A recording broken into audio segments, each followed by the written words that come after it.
Confidence is overrated, an informal reading by me, the author, Travis Thomas.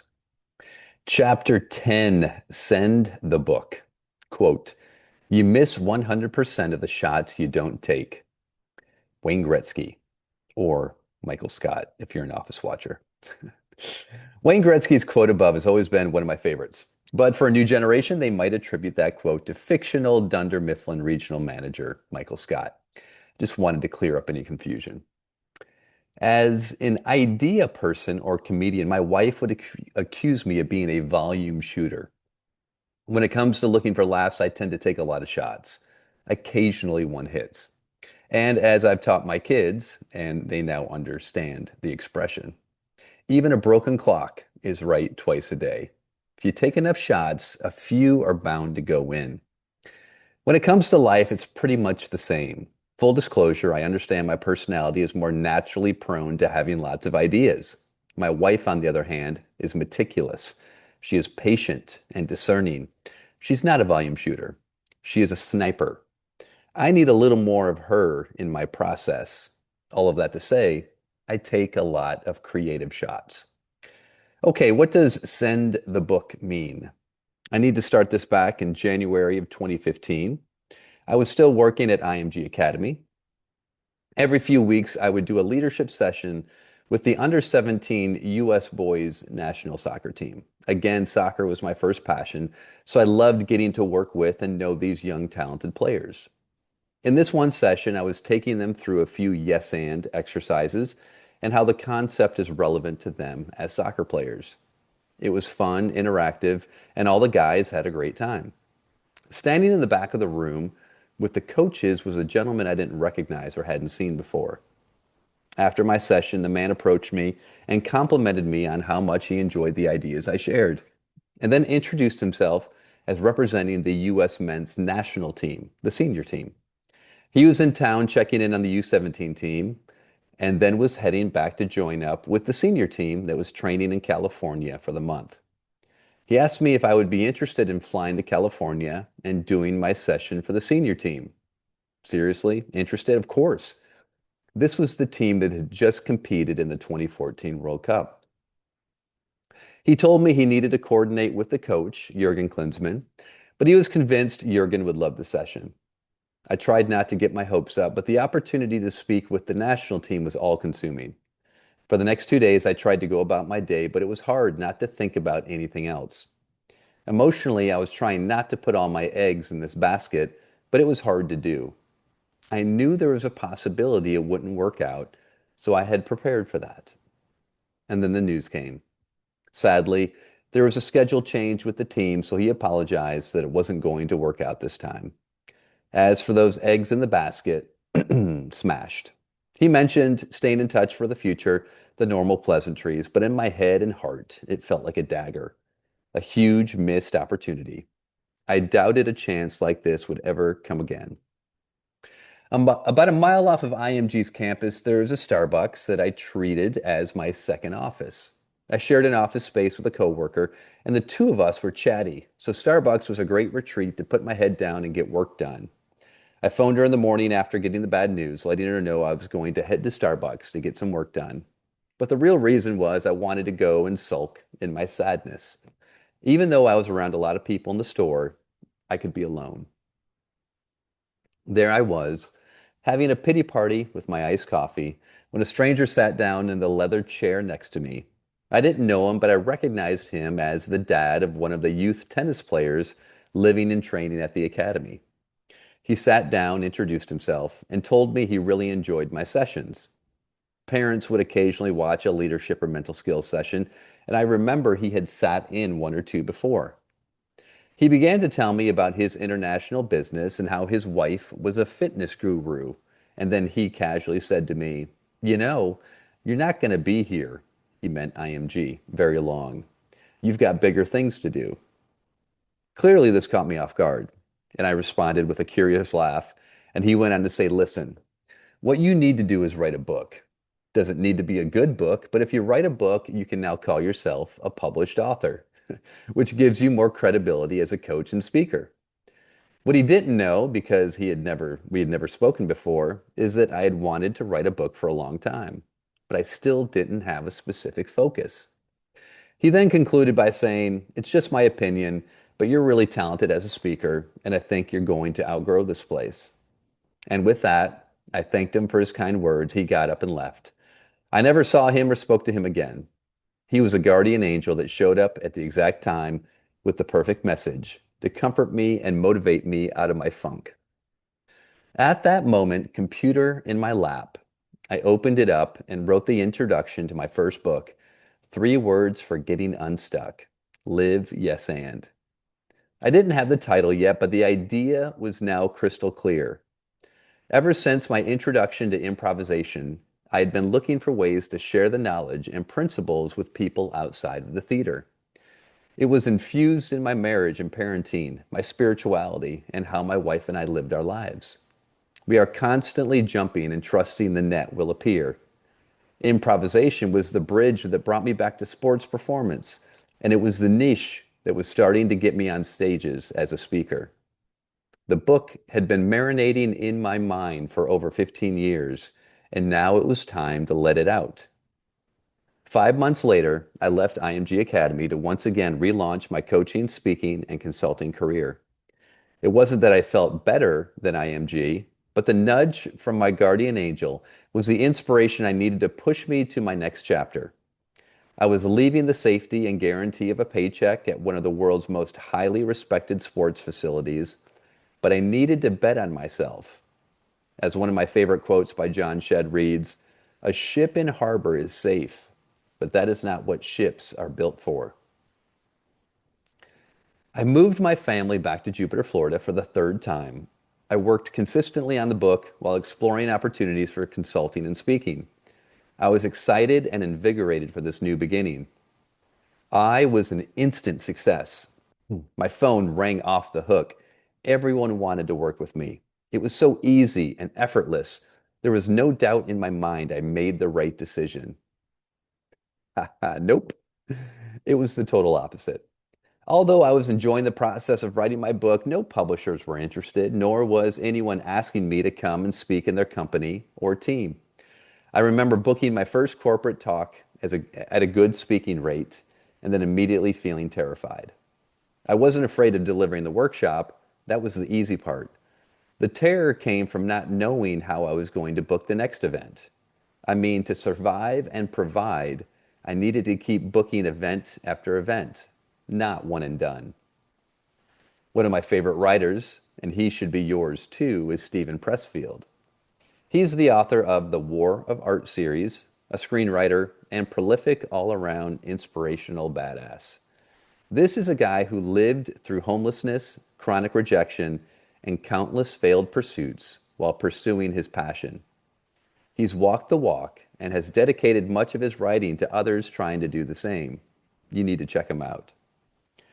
He uses the term resistance to define any force that tries to prevent you from living your purpose or passion. Resistance is persistent, ruthless, and will show up however it needs to persuade you away from your calling. And the reason it's so effective is because it's our internal insecurities externalized as outside forces. It's us versus us. It's self-sabotage disguised as your spouse, boss, economy, talent, intelligence, health, mishaps, luck, friendships, etc., etc., etc., on and on and on. It's an inside job, so there's no escaping it. The only thing we can do and must do is kill resistance every day if we are going to achieve the life we want to live. And when you wake up tomorrow morning, there it is, already up, coffee in hand, waiting to battle once more. It sounds so scary, but it's not. It's just you wrestling with you. All your stuff that is too afraid to hope, trust, risk, love, commit, or dream because it's afraid things won't work out. So instead, resistance will do everything it can to keep you in your place and ignore your purpose. Can you feel that right now? At this moment, you're in your head asking if this is true. And even though you know it's true, resistance is trying to convince you that I'm a crazy person who doesn't know what he's talking about. Resistance is telling you this doesn't apply to you. Do you believe it? Resistance just is. It's there for all of us. And it's only bad if we decide to listen to it more than we don't. Stephen Pressfield has this to say about resistance. Resistance, in my experience, always kicks in when you're trying to move from a lower level to a higher level, or to identify with a braver part of yourself or your higher nature. So it's that negative, repelling force. It's kind of the dragon that we have to slay every day if we're artists or entrepreneurs. Slaying dragons. That is the analogy Joseph Campbell uses when talking about the hero's journey and challenging our feels. Like Pressfield, Campbell would agree that whether you call it resistance or dragons or obstacles, they each really stem from our own fears. For me, resistance hit with full force. I left IMG in May and we moved back to Jupiter. Within a month of moving home, I developed a persistent skin rash that lasted for the summer. My wife, who had a reliable full-time remote job, 30 to 35 hours a week, was told she wasn't needed anymore. I booked one speaking gig over a 4-month period. And to top it all off, at the end of the summer, my youngest son spent a week in the hospital with severe pneumonia. The biggest blessing, besides, of course, his recovered health, was that I qualified for Medicaid because I had no proof of income. The hospital had me fill out a paper calendar to show the amount of work I was doing. With complete honesty, I was able to fill out month after month by writing "no work scheduled." When it was all said and done, all his medical expenses, except the exciting ambulance transfer, was covered. Even as I write this, I'm taken back to the helplessness of that time. And despite the difficulty, it still wasn't as challenging as things had been 7 years previous. For my wife and I, we had become regular bedmates with resistance. As Pressfield says, the amateur believes he must first overcome his fear, then he can do his work. The professional knows that fear can never be overcome. He knows there is no such thing as a fearless warrior or a dread-free artist. My uncertainty tolerance was turning into a fearful warrior and dreadful artist who was willing to show up and do the work anyway. On the outside, I looked perfectly calm, happy, and confident, even though I was filled with fear and doubt. My external appearance, excuse me, my external appearance wasn't fake. I was just becoming more comfortable being with the uncertainty, yet still showing up with joy and hope. I was still being courageous. In 2016, I self-published my book on Amazon. It's still available. I took speaking work anywhere I could get it, paid or unpaid. I always brought along a few books as giveaways to volunteers and to sell to anyone else interested. I remember searching all the Optimist Club chapters up and down the east coast of Florida because they always need speakers for their meetings. Even though they didn't pay their speakers, I would always say yes because any chance to speak, meet people, and get my message out could open up another future opportunity. According to Pressfield, that is what a pro would do. Step by step, more opportunities began to come. My years at IMG Academy helped open doors to college and pro sports teams. My good friend Josh Lifrak, a former mental skills coach at IMG, brought me in to work with the Chicago Cubs minor league baseball players and managers. When he left IMG, he took a full-time position with the Cubs. Today, we both serve as head coaches for Limitless Minds. Justin Suey is another former IMG friend. He brought me in to work with the Boston Red Sox minor league players, and then eventually with the Tampa Bay Rays major league squad. Lauren Johnson, another former IMG intern, brought me in to work with the New York Yankees minor league players and managers. Today, she is one of the top mental skills experts in the industry. At the same time, author and motivational speaker John O'Leary became a close friend and mentor. He hired me to speak at a few of his events, which opened up doors for more relationships and connections. His two books are must reads, and there was recently a movie made about his amazing life story. Side note, the movie is called On Fire. It came out this past year in 2025. Highly recommend it. I think it's on Netflix. All right, back to the book. In the spirit of not saying no to opportunities that aligned with my purpose, I spoke at a community event, another freebie, which led me to being asked to teach a few college courses for the Watson Institute at Lynn University, a program built for socially conscious entrepreneurs. And in my spare time, I served as the leadership and mental skills coach for a youth soccer club in Jupiter, where I got the chance to keep working and honing my skills with youth athletes, plus the occasional improv show. Then in 2017, as I mentioned earlier in the book, I got connected with Trevor Moawad. Trevor got me in with the University of Georgia football team and then began booking me consistently with his corporate clients. This would become the beginning of Limitless Minds. Work still felt uncertain, but the work I was putting in was beginning to bear fruit. Which leads us to the point of this chapter and why we should just send the book. Like I mentioned, I published the book in 2016, still on Amazon.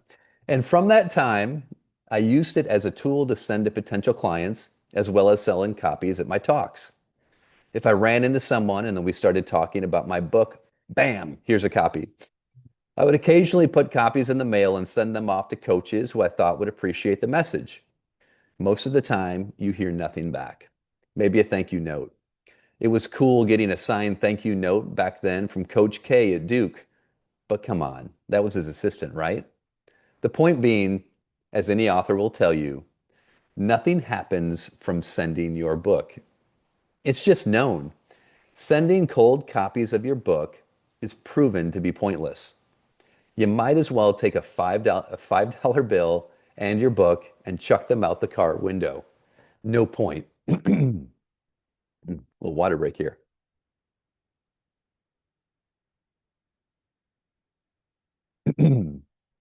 At this point, we're nearing the end of 2019. It's been a much busier few years for me. And despite these initial slow grind years after leaving IMG, things were trending in the right direction. My resume was filled with countless talks, as well as working with some amazing sports teams, as well as organizations. Excuse me. My resume was filled with countless talks, as well as working with some amazing sports teams and organizations. Around this time, the U.S. women's national soccer team had just hired Vlatko Andonovski as their new coach. The thought came to me to send him my book. I then remembered that Greg Berhalter had been hired as the men's coach at the beginning of 2019, and I hadn't sent him a book either. Greg and I are the same age, and I had followed his pro career as a national team player and then his success rising up the ranks as a professional coach. There I was in my living room with the thought, I should send them my book. I went over to my desk where I had a stack of copies, as well as envelopes to pack them in. But then I stopped because the next thought that came to me was, why are you wasting your time sending these guys your book? They're not going to get them. And if they do, nothing comes from sending cold copies of your book. I stopped, put the books down, and agreed. Yeah, it would be pointless to send them my book. But dang it, there's another voice in your head as well. It's often quieter and not always heard or listened to.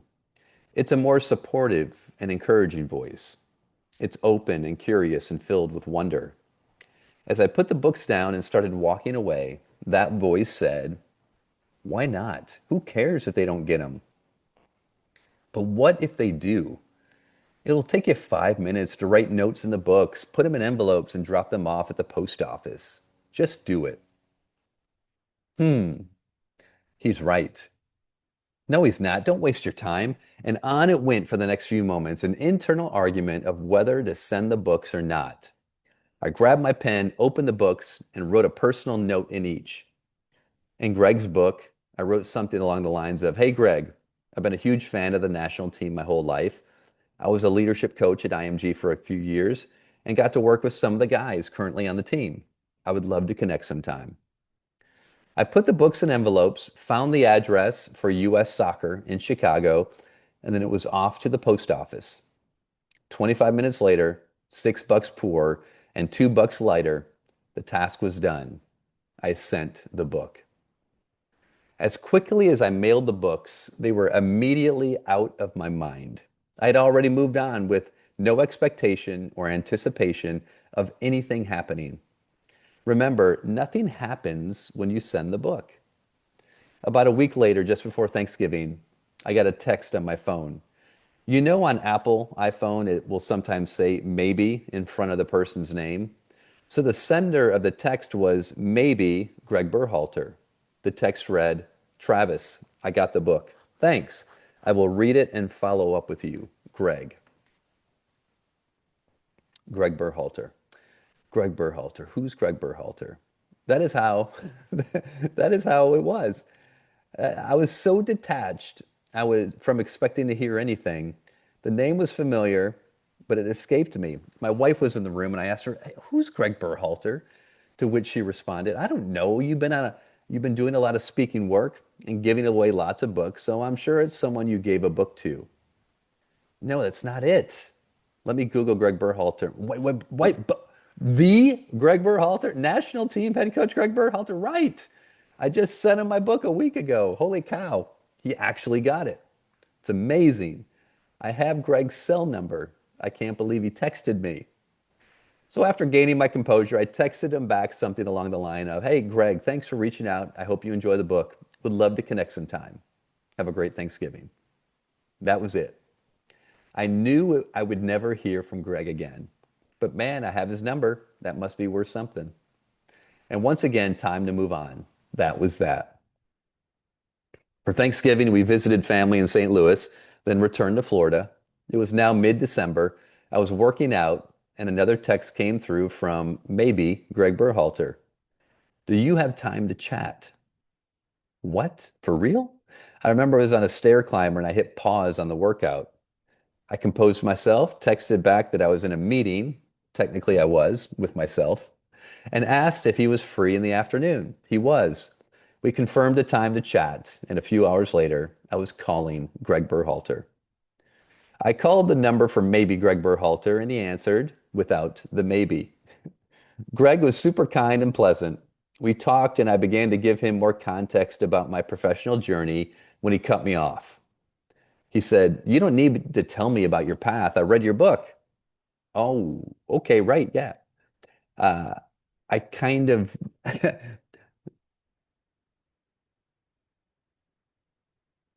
yeah. Oh, okay. Yeah, here we go. So he cut me off. Yes, I kind of detail my journey in the book, but did I really expect that Greg would have read the book? Of course not. I caught me off guard, just like this paragraph. I think I ended up saying, Of course, well, I know you must be super busy. What's up? For the next few minutes, Greg went on to tell me that he really enjoyed the book, my ideas, and how I talked about the application of improvisation to mental skills and team culture. He then articulated to me the culture he was trying to create in his first year on the job, and that he really wants and what he wants the team environment to look like. In my note with the book, I had mentioned a few players I'd worked with at IMG and who were now on the team. He told me he reached out to a few of them, and thankfully they had good things to say. Yes, I got vetted. He then asked a question any freelance contract worker wants to hear. What does your year look like? My year, as in 2020? Ha, I responded simply with flexible. Yes, Greg, for a guy who tends to know his schedule a few months in advance, often less, my 2020 is open and I am very flexible. And even if I had the most non-flexible schedule possible, you can guarantee my response would have still been flexible. We're talking yogi, ballerina, gymnast, palm tree, Stretch Armstrong, flexible. Greg told me he would be in Orlando for Christmas, and Greg told me he would be in Orlando for Christmas, and would I be willing to drive up from Jupiter and meet him for coffee to discuss further? Yeah, I think I can make that happen. A week later, I was driving up to Kissimmee, Florida to meet Greg in person. When I arrived, he was already in the back of the coffee shop at a table. I sat down, and for the next 20 minutes, he walked me through a PowerPoint presentation of the mindset, culture, and vision he had for the national team. He liked the idea of me being able to do leadership and mental sessions with the team, as well as being available for the guys one on one. My main focus would be on the overall culture of the group. He had spent the first year working with the coaches and players to establish the mission, vision, values, and pillars for the team. He thought I could take what was there and fine tune it into day to day behaviors and actions that intentionally express the culture. I would help with messaging, pregame hype videos for the players, and team activities that bring the group closer together. In essence, this was everything I loved to do. He finished his presentation, looked at me, and said, "What do you think? Are you interested? Do you think you can do this?" How many of us have been in a situation where your dream scenario is being offered to you? I was keenly conscious of the fact while it was happening. How is this happening? Am I interested? Get out of here. My answer, of course, was yes, I think I can do that. We talked through some of the logistics, and 3 weeks later, I was joining the team for the 3 week long January training camp in 2020. He was able to get me approved for a 6 month trial, and after the COVID pandemic shut everything down, that turned into staying with the team for the duration of the year. We then worked out a contract for 2021, which included winning the Nations League tournament and the Gold Cup tournament, and then rolled into World Cup qualifying. I was offered another contract in 2022, where we secured a spot back into the World Cup for the first time since 2014. With the World Cup getting moved in November due to the scorching heat in Qatar, I ended my 3 year journey with the team, helping this young group of American talent advance out of our group before getting eliminated by the Netherlands in the round of 16. Sitting in that coffee shop across from Greg, I had no idea I would spend 3 years and 42 games with the national team. It was beyond my wildest dream that I would travel the world and then find myself on the field in Qatar for the FIFA World Cup. That whole 3 year journey was filled with endless pinch me moments. I remember standing on the field in Las Vegas after winning the Gold Cup and watching the confetti fall from the rafters. I remember standing in Azteca Stadium in Mexico City after earning a tough road point during World Cup qualifying. I have a picture of me celebrating at the corner flag in Denver after Christian Pulisic buried his extra time PK against Mexico to seal the first ever Nations League title. Spending so much time with all the players and staff for 3 years created relationships I will cherish and nurture forever. I never imagined anything like this was possible. And none of it would have happened if I hadn't sent the book. Had I lost that internal debate in my head while standing in my living room, I wouldn't have sent the book.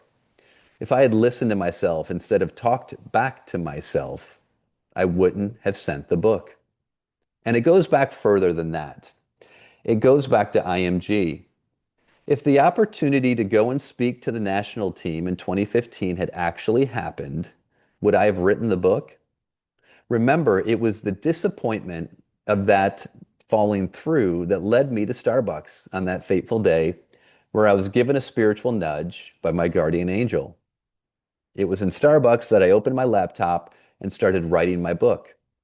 And to come full circle, it was in another Starbucks in Kissimmee, Florida, where Greg offered me the opportunity of a lifetime. So, in summary, there are a couple of things I want you to take away from this chapter. Number one, Starbucks should turn this into a commercial. Starbucks, where venti dreams come true. And two, actions create outcomes. Everyone has dreams, but not everyone takes actions. As we discussed, roughly 80% of our thoughts lean negative. I was battling that negativity when it came time to decide whether or not to send the books. Thank goodness I happened to listen to the 20% that day that wasn't concerned about time, ego, or shipping costs. I would say the outcome was worth the effort. Rejection hurts. It's why so many people want to be pro athletes and entertainers, but most quickly tap out and find a plan B. Hearing no over and over again takes its toll. Committing to something fully with no guarantee of success is scary. It's kind of crazy and a little stupid. But it makes sense when the reason you are doing it is not tied to a specific destination. The destination can be a motivator or a catalyst, but the allure of that external trophy washes away when things get really tough.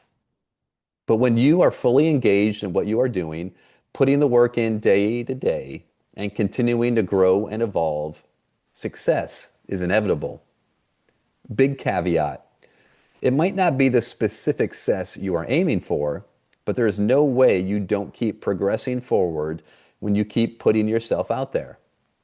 NBA Hall of Fame coach Greg Popovich famously said his goal in life was to coach at the NCAA Division III level. I would say he outperformed his goals. And yet, if he never exceeded that level, would he still be happy and fulfilled? I'm betting yes. It doesn't take much courage to send the book. Courage is required when you don't hear anything back and you send the next book. Courage is writing the damn book in the first place, even if no one is asking for it. Courage is leaving a safe job and betting on yourself, even when you have no idea how you are going to make ends meet for your family of five. Sending the book is the easy part. What is your book you are hesitant to send? If you are attached to the outcome, you might not do it. But if you surrender and commit to the work and let go of the results, who knows what might happen? And confidence? Don't get me started on confidence. Was I confident sending my book out that was I confident sending my book out that something big was going to happen? No, but I had the courage to take action anyway. Trust me, there are far better books than mine, but I'm the guy who sent the book. Chapter 10, reflection questions. Number 1, when was the last time you talked your way out of taking a purposeful risk? 2, what idea, project, or step are you contemplating taking right now? What is holding you back? 3, if you let go of your attachment to the result, what is the worst thing that could happen? That concludes chapter 10. I'll see you soon for chapter 11.